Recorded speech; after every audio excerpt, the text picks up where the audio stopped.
No, wait, you're surprised.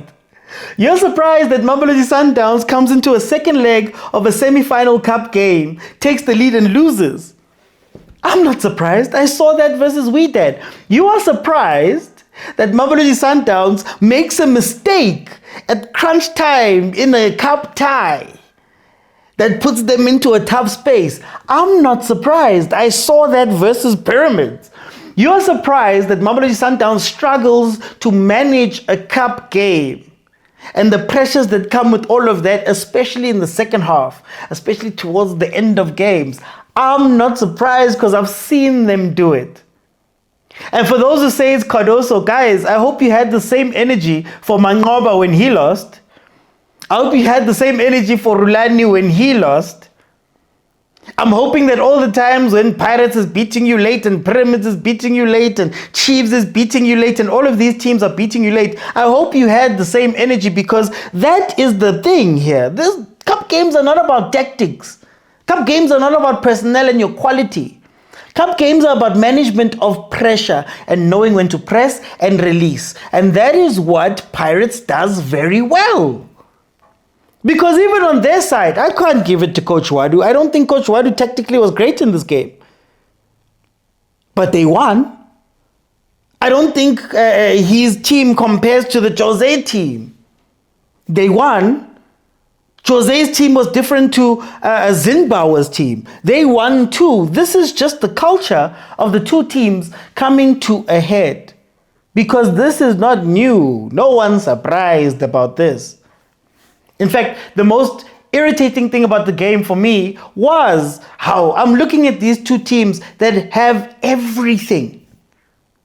But some of the choices they make when playing the game or preparing for the game or going into the game is very weird. It's very weird to see a back three of Bogazi, Siema, Hoto, and Sibelebele. It's very weird to watch him have to go all the way up and all the way down to defend, putting the defense under pressure. It's very weird. Because he's not a right back. It's very weird to watch Sibelebele up top with Apolis, with Mfukeng, with Tito, with Mahopa, with all of those people, because you wonder where's the space going to come from. It's very weird. It was very weird from Sundowns' side, again, to have Reyners, Matthews, Sales, to have those guys, and to have some space, because Unduli is not quite up. He's not quite the best CDM the way that Makaula is. Not to say that he's a bad player. And Talente was sort of hiding, where you could take advantage of transitions, but you start building the ball up slow and you bring Reyners inside and Matthews inside instead of going at them with the three on transition. That's very weird to me. Guys, I watched Tito today and I thought to myself, this is what personally I've been saying about Tito all the time. There's a lot of things to touch on, but I'll start there. You look at Tito and you look at him and you say, I've said, Tito, Mahopa, Rele cannot play together. Those three cannot play together. It doesn't work. They take up the same spaces. Mahopa's in the 10, Rele's in the 10, Tito's in the 10. Add Apolis on top.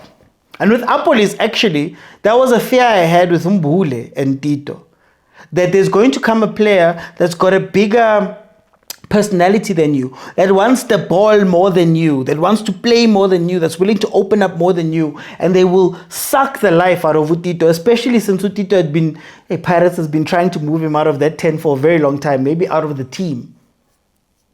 It was so weird that when he finally fixed the problem and he took out Tito and he brought in Shandu, that instead of allowing Apolis to play the central spaces where Apolis had been playing, he sort of let Rile come inside and then he let Apolis go outside. Now, guys, I'm not saying that Urile is a bad player, but this experiment of playing him in the 10 is very odd, especially when you saw last week that the moment Pirates has width and trusts their wingers to go and take on people 1v1, it opens up the spaces in the middle for players like Talente, for players like Abu Apolis. And when they finally shifted, You saw Talente even get a shot away at Williams, something he hadn't done for how long? We've waited for a Talente shot, like the 2 that he hit last season.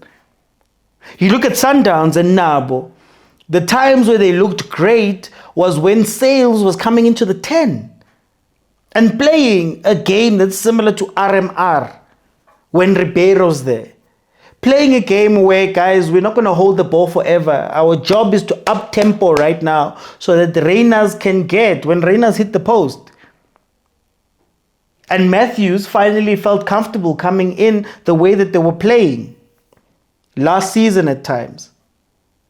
When those players were comfortable, we then looked at the thing and said, why don't you keep doing that? All of the ingredients. But here comes the mismanagement. So if you watched my live, in the beginning of the live, I said what's probably going to happen is that Caruso is going to end this game with Mutiba and Shalile on the pitch. And it's going to be a mistake for me because there's going to come a time where Pirates, especially with the lead, where Pirates is going to come and push all the people forward. There was a point in that game where Pirates was not even playing with a 6. When Mariko came onto that pitch, it wasn't for Mariko to go and play 6 because he was not there. They took off Unduli. And when they did that, there was a big space to be exploited on transition that just wasn't. Because now you've taken out your fastest players. You've taken out your best transitioners. You've taken out the guys that maybe would have taken advantage of having Umbogazi alone with Siema. Literally what Reyners used to live off of when Stellenbosch was beating Pirates. So it's frustrating to watch that type of thing. Because even when you think to the coaches, when you think to what the coaches were trying to do, right?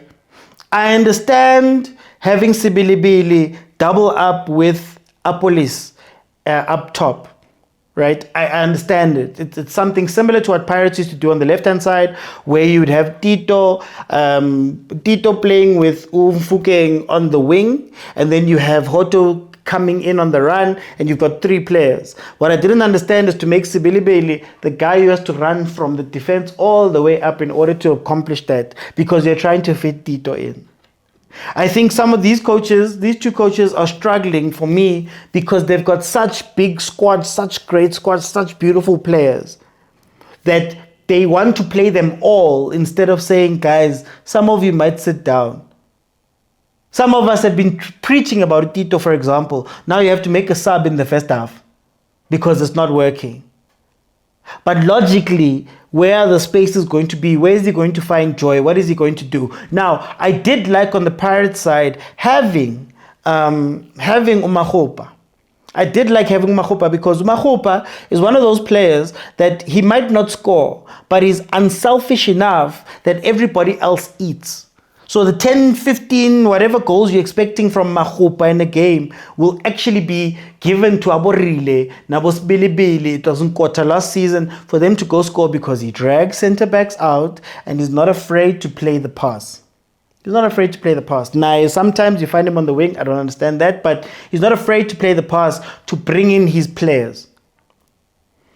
So I get why Mahupa was on the pitch, even for maybe Apolis to play around him and he wins the first ball and Apolis gets what's left over and he goes and scores. I understand that. I just don't understand having Apolis and Tito and not having a proper right back, for example, right? I understand a little bit of what Cardoso was trying to do towards the end, I guess, having Masego on the pitch with Shalulile and Mutiba. You might say that, okay, this is Rulani 101, where if the chameleon fails, you put on a Mendieta, then you start pumping crosses. But where were the crosses? Who was meant to be playing those balls? I don't know, because Umasego came on and he was a hard-working winger, not a winger to get up top and pepper the box with crosses. And it's funny because this is something that Ukad also tried also in the CAF Champions League. So for me, again, where tactics and all of those things fall out it goes down to your team's cultures. And I think Mamelodi Sundowns is not going to answer these questions by buying a ton of players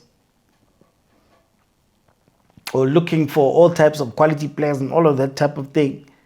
They just need to figure out how to get some big match temperament into that team. In the second half, you started seeing them sitting back. And it was deja vu again, because literally last week we saw something similar. They sit back, they absorb pressure, a mistake happens or something happens, Pirates scores. Now it's lit for you. And what Pirates does very well for me is balance out when and how to attack. So, for example, cup games dictate that once you score the first goal, Sundowns, you have to try get the second. There has to be a point where you turn up that volume, maybe in the critical phases, turn up that volume, get a second goal, then you can start doing the thing you can do, because Sundowns cannot defend. And Pirates is not a team that you want to leave to play, because it's not a Richards Bay, it's not a Magesi. They're going to come at you, and something is going to break, because they're just too good for you to do that.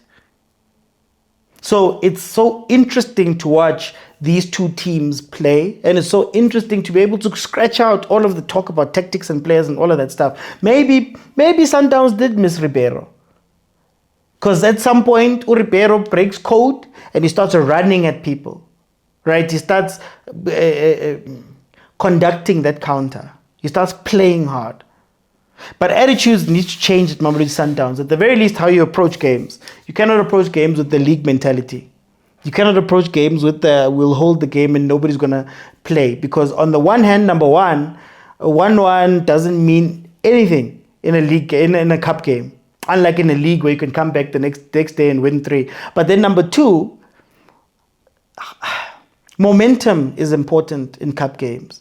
And the moment Pirates gets up, the moment they wake up, they usually save it for the end games. The moment they get up, it'll be hard to manage them, because you'll also be emotionally in this game. Last week, they were clearing balls willy-nilly as if I've never seen Sundowns do. They were being gung-ho, they were being heroes, they were doing all of these things. And it just meant Pirates can keep coming and keep coming and keep coming and keep coming until something happens. And again, when Pirates is an emotional team, that's why they win cups. It's an emotional team. I did a video, one of my podcasts, where I spoke about the differences between Pirates and Sundowns and why one struggles with the league and one struggles with cups. I implore you to watch it. But fundamentally, that's what Pirates does. And Sundowns has not learned anything. So very, very interesting game. I guess well done to Pirates again for making it through to another MTN8 final. If they were to win this one, it's 4 in a row, and you cannot take that away from them.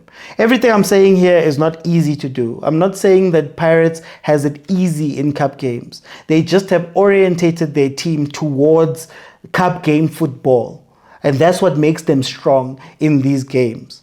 Right? When you play against them, you have to know that Pirates doesn't show up until the 65th minute.